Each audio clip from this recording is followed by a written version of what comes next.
Hey, so this video is going to be called Infanticide is Relatable. I don't shy away from controversial topics. I love them as opportunities to peek beyond the veil. Uh, you know, any event has three sides. Two sides are polarized against each other, and the middle ground is the third side. And that's where the secret is to really understanding the meeting point between two opposing forces. So the topic, superficially, is about this person. Her name is Lindsay Clancy, I think. I don't know all the personal details. I'm going to approach this philosophically, so I don't need the practical or legal side as much. But basically, the rundown is that she flipped. She had a psychological breakdown, and she killed her three children. Now, the interesting aspect to this story, and this story comes around every decade or so. We had it with, I can't remember her name now, but she's, wow, what was her name? There was another lady that killed her kid or something, like a decade or maybe in 2012 ago. And so it's something that routinely happens. And it's interesting the variations in public opinion here. You have the reasonable side, which is small, the minority, which would be that she did the crime. There's no question about it. If you look at the actual court documents, even her defense acknowledges that she did the crime. The point of contention is her mental stability. So you'll have people that admit that, and you'll have people that are advocating for the lapse in communication between her and the help she tried to receive from official places, health institutes, hotlines, whatever. It's clear that she was trying to vent and find some place for psychological refuge. Now, there's the other opinion, which is dominated by men, which is that they ignore the mental health crisis in favor of picking on the low-hanging fruit, which is that she killed three innocent children. So this is my own point of contention here, is that you can't really throw the baby out with the bathwater. You can't admit that she killed three people and overlook the fact that she's batshit insane for doing that, point blank. And you can't minimize one to highlight the other, because then you're just showing that you have lopsided judgment, and it's really unfair. And of course, on the other spectrum, we don't have to talk much about it because it's just batshit insane. In the other direction is the women mostly, who are trying to excuse the murders, either by overlooking the evidence and trying to frame the husband, and or by just being nonsensical and shouting for that she's not guilty.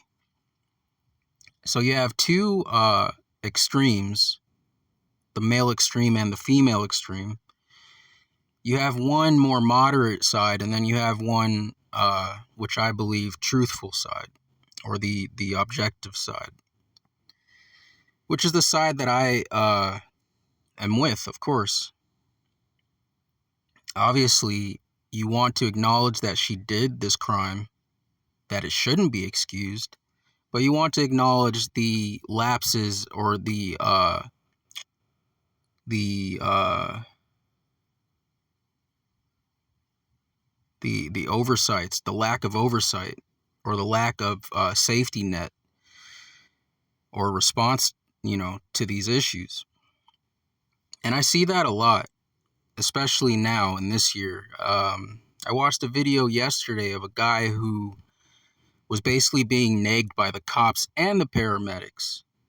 He blew negative on the alcohol breathalyzer test. He had the cops called on him because he was walking around in a daze with his pants down at night, like about 3 or 4 or 5 a.m. And instead of helping the man, knowing that he had a head injury because they could see it, failing to recognize that he was experiencing a major stroke that he had to get brain surgery for, I believe 3 times, they arrested him. The paramedics didn't give him the full health evaluation that they needed to. All parties assumed that he was drunk when he wasn't, and they arrested him for public intoxication. And I've seen many stories like that. So there's definitely a lack of attention to detail that's been happening. Now, all that aside, there's the philosophical factor that I want to talk about, because I've been coincidentally investigating this myself through the lens of astrology and metaphysics. So I feel equipped to talk about it. This would be the side that acknowledges the psychological factor, the psychological stress of womanhood in the broadest sense, but also of child rearing in the specific sense. So what I mean by womanhood in the general sense is, let's think about the philosophical concept of motherhood. Now, we're all aware of the idea of the matrix. It's a gridlock system, an energetic system that keeps you in place. We're all familiar with the idea of the nanny state, which works along the same lines. A sort of nebulous, invisible field that keeps you in check and keeps you aligned. To what? To the progress of humanity, ideally, but in reality, to the progress of the government, whatever the government decides for you, the governmental parents. So what does matrix mean? It's Latin for mother. So we know that we're dealing with a concept, philosophically speaking, of mother.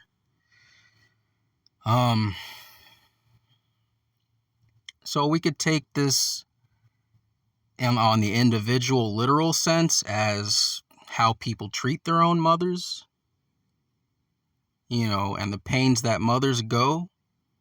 Think about the pain that every child puts their mother through. You need to stay in and go to bed early. Well, I'm going to sneak out and I'm going to go to a party and I'm going to get arrested because I crashed your car. That's a general pain that people can relate to. Or we can talk about the collective sense in the way that humanity treats its earthly mother, the Mother Earth. We trash it, we cut it down, we pollute it, we find new ways to disturb it. And this is interesting because this speaks to an archetypal phenomenon that we touch on when we examine the mother as an archetype, or the mother-child bond as an archetype. We see that the child is almost, especially in the infant stage, is almost like a vampire. It's almost like a parasite in a sense, because it draws life essence. It draws vitality from the woman, from the mother. It takes nutrients. It acts more and more. This is why women undergo stressful changes in their bodily chemistry. They have stranger cravings as far as diet. They eat more to sustain this being inside of them. Now, a more poignant fact would be the idea of the loss of virginity. Think about it. Once they come of age, they bleed periodically. If we examine that metaphysically, we'll have to come to the truth that they are paying for a crime that they personally didn't commit, but which was committed through the act of creation. Through whatever pathways creation took, it led to that effect, to a pain that women have to bear monthly. They have to bleed, they have to suffer. Now, to add on to, and that's a deep psychological stress, because that's tied to their idea of womanhood. You're not a woman until you start to bleed. So they're intimate with the idea of sacrifice. Now, the next sacrifice comes when they have to give up their prized possession, their virginity. This is a growing pain. This is another psychological coming of age. Men experience it too, in the sense that they have to go through the gang initiation, so to speak. Whether it's college hazing, whether it's an actual gang initiation, or whether it's just the brutality that men put each other through. They experience this de-virginizing as well. But women experience it through the physical de-virginization process, the breaking of the veil, the piercing of the hood, by a man upon a woman. And this is a painful experience, physically and psychologically. This is why women tend to cry after their first time having sex, or sometimes whenever they have sex. This is why their body copes with the trauma by releasing feel-good chemicals that make them find pleasure in their pain, so to speak, or try to cozy up to their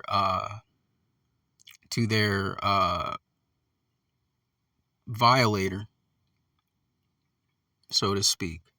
This is why women want to cozy up with men after they have sex. It's a way of mitigating that stress and that pressure and that pain. So there's a very real painful experience that women go through periodically, and it makes you imagine that they do have to suffer on an existential level. And going back to the actual child rearing process, the fetus growing in the womb, and the toll it takes on the woman, the pain, all that, it's very real. And all of this, you have to keep in mind, women are built to ignore the stress and to overlook it for the greater good. And that doesn't come without its toll. That's a psychological repression that finds its outlet in different ways. And I'm familiar with this on a personal level. I've grown up thinking about this very deeply. I was aware of it from a young age because my parents divorced early on. And my mom and different people always made it clear to me that I looked like my dad. Now, my mom never talks with resentment about the divorce. The way it happened was unfair to her. And it's always been unfair to her and to me growing up under it. But she never showed any resentment. She kept a brave face and she talked through it with humor and whatnot. But the reality is that she does have resentment, and it's totally natural. And that's why I'm accepting of it. It hurts me as well because she does take it out on me unconsciously. The idea that I look like my dad, and to an extent she has to be reminded of that, what he did, the situation she was put under. But she has enough psychological strength to transform that animosity enough to the point that she can live healthfully and she can provide a healthy lifestyle for me. when I was growing up under her. Um, and what I mean by that specifically to my case is that, yeah, she made me aware a lot throughout my life that she had an unconscious resentment that she took out through devaluing me. You know, whenever there was something I wanted that I tried to make reasonable for her, she shut it down and she would give excuses. You know, the thing I wanted was too expensive or it wasn't good for me, only to come to find out years later that it was good for me. You know, something simple like I want an automatic toothbrush because it looks cool. Come to find that, you know, dentists say that it's the healthier alternative to the ordinary toothbrush. Um, Different things like that. You can imagine that situation and multiply it 100-fold, and that's been my life, you know. Always devaluing me, taking time out to belittle my character when I was justified. And these are things that every child goes through. The belittlement, it's just, it's part of the payoff that we deal with after being born. It's part of the pain that we take as a trade-off for the pain that she went through. Now, the difference with somebody who has a psychological fracture, and in this case, I'm speaking specifically to the Lindsay Clancy situation, or any woman that undergoes this, is that she has too much stress, too much of a burden, and too little psychological strength to overcome it.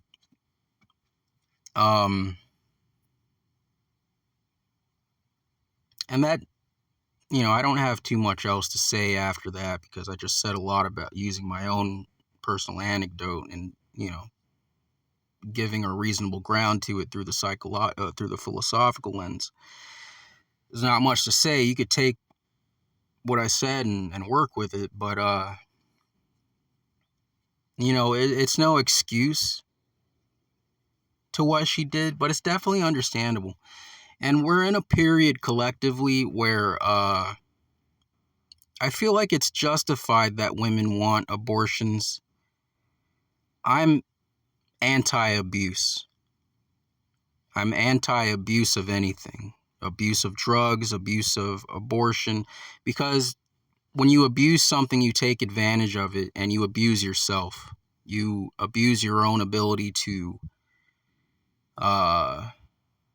reject impulse. But on the other hand, if you suppress people's desires, especially as a collective, if you ignore their needs, then you do the same thing in a mirror image type way. You create a vacuum that won't close itself.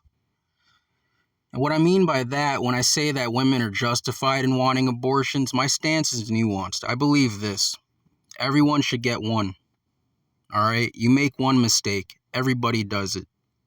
So you should be able to get one get out of jail free card. And now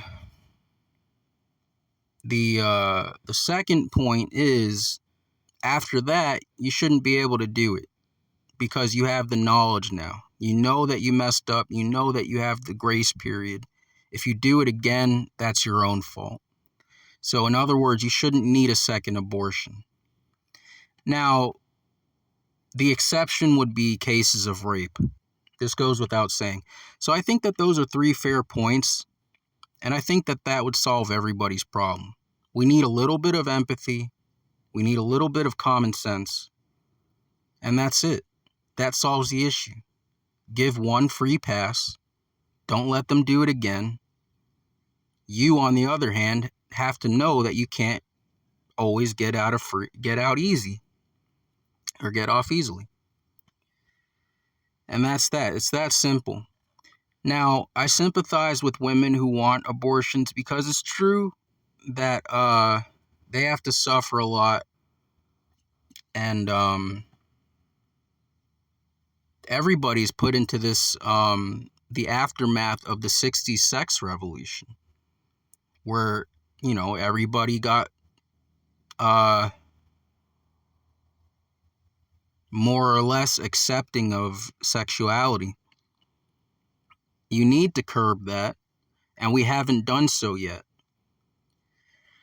So the effect is that we're going to keep getting more and more unconcerned with self-control and self-restraint. So you have men that take liberty of convincing women, oh, just once, oh, just the tip, oh, just use plan B, oh, just get an abortion. So men are guilty of this too, because they, of course they want the pleasure over the consequences. So women have to live with the consequences, as they usually do, and they usually do great at it. This is why we talk about the concept of the government with the nanny state idea, because the two go together. It's women who create the awareness of boundary and of boundaries. Men want to cross the boundaries, and that's as old as mythology itself.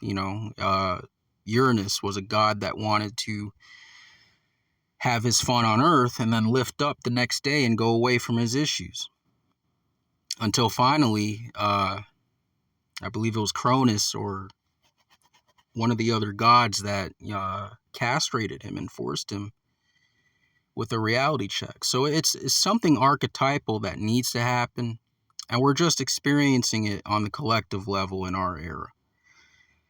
It doesn't excuse, like I've been saying, the trauma, and of course there need to be consequences. And situations like this Lindsay Clancy one speak to the collective consciousness of women, and it teaches them, and it should teach them, that they need to abide by their own consequences, and that they need to on the part of men, it should be a wake-up call for them too, that they need to understand and relate to the psychological stress, and they need to learn to alleviate it. And this is something that we don't see. There's a very lopsided kind of situation in the modern age between the sexes, and I agree that it's unfair. It's hard to talk about because people always want to pin you to one extreme or the other. You can't have nuanced opinions like mine, but I do, and I don't care to fight against anybody who wants to pin me down and generalize me, because it's unfair. And it's the exact thing that women go through. That's why I sympathize with them, because women have to suffer the experience of attention to detail. And that's what she had to go through too. Imagine, with 3 kids. Now, it's totally justified to feel as bad as she does. There's not a day that doesn't go by where some parent isn't thinking, fuck, I wish I could just kill my kids and get away from it all. Nobody, a few people act on it because they have the caveat of a loving family, of moments where their child makes them smile. But other people aren't built for parenthood. And so they should learn to stick very far away from it. And in her case, in this lady's case, she didn't. She got roped into the false idea of the American dream, household, happy parents, 3 beautiful kids, and the ideal didn't match up to the reality, and she crushed under the stress. So it sucks. But we also need to just be realistic about how we each feel. And we need to be realistic about the safety nets that we don't provide people in need, and the cruelty that we put people under who end up feeling that they're voiceless. Of course, I sympathize with her for the lapse in oversight in mental health. It's a poorly constructed field as it is right now. poorly, very poorly. The doctors want to judge you. The nurses want to ignore you where you hurt. They want to make up situations that you don't have when you know what's going on. You have to fight with them to prove what you're going through. You shouldn't have to. You should have people that understand you. And you should have an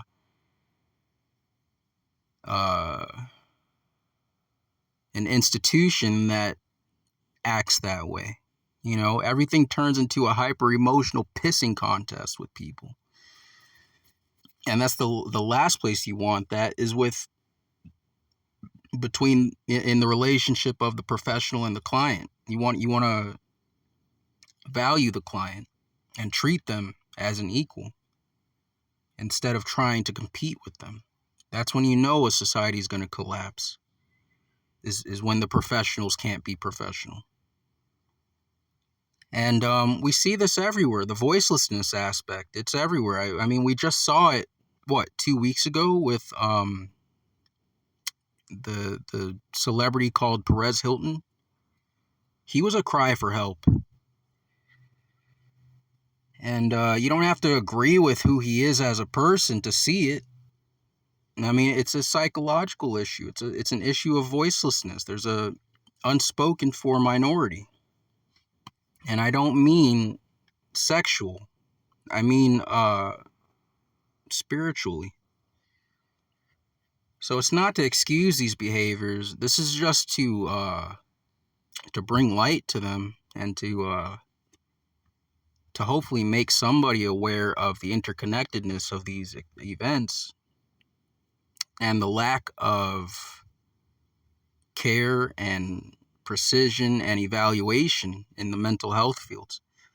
Now, like I said, and I'll close with this just for the numbskulls, she's guilty. She shouldn't be found not guilty. We shouldn't be excusing and looking for loopholes or looking where there's nothing there to vilify other people. She's guilty, but she needs mental help. And everybody needs a better mental institution, I guess. All right. That's that.